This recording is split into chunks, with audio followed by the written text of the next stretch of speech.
کسی زمانے میں بغداد شہر میں ایک چور رہتا تھا۔ ایک دن وہ بادشاہ کے محل میں چوری کرنے کے ارادے سے گیا۔ رات کا وقت تھا اور محل کے ایک کمرے سے بادشاہ اور اس کی بیوی کی گفتگو کی آواز آ رہی تھی۔ وہ کھڑے ہو کر سننے لگا۔ اگرچہ ایسا سننا غلط ہے، ناجائز ہے، چوری ہے، لیکن چور تو چوری ہی کرنے آیا تھا تو اسے سننے میں کیا چیز مانے ہوتی؟ آخر وہ چور ہی تو تھا۔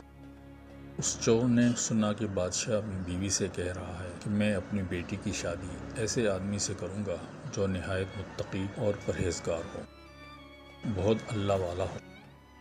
جب چور یہ بات سن رہا تھا تو اس کے دل میں خیال آیا کہ کیوں نہ میں کچھ ایسا بن کر دکھاؤں کہ بادشاہ میرے ہی ساتھ شہزادی کی شادی کر دے۔ دل میں ایک حرص پیدا ہو گئی۔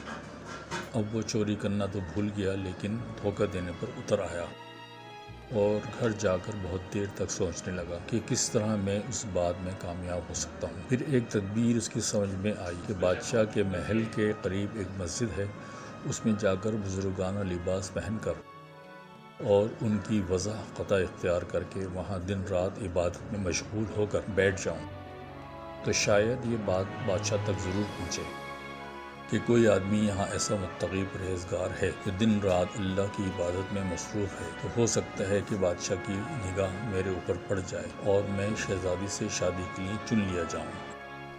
یہ اس چور کا ایک نہایت حقیر اور ذلیل اور دنیاوی مقصد تھا جس کے لیے اس نے یہ ارادہ کیا۔ پھر اس نے اپنے پروگرام کے مطابق بزرگانہ لباس و پوشاک وضع قطع اختیار کر کے اس مسجد میں جا کر نمازوں پہ نمازیں، ذکر و تلاوت، مراقبہ سب شروع کر دیا۔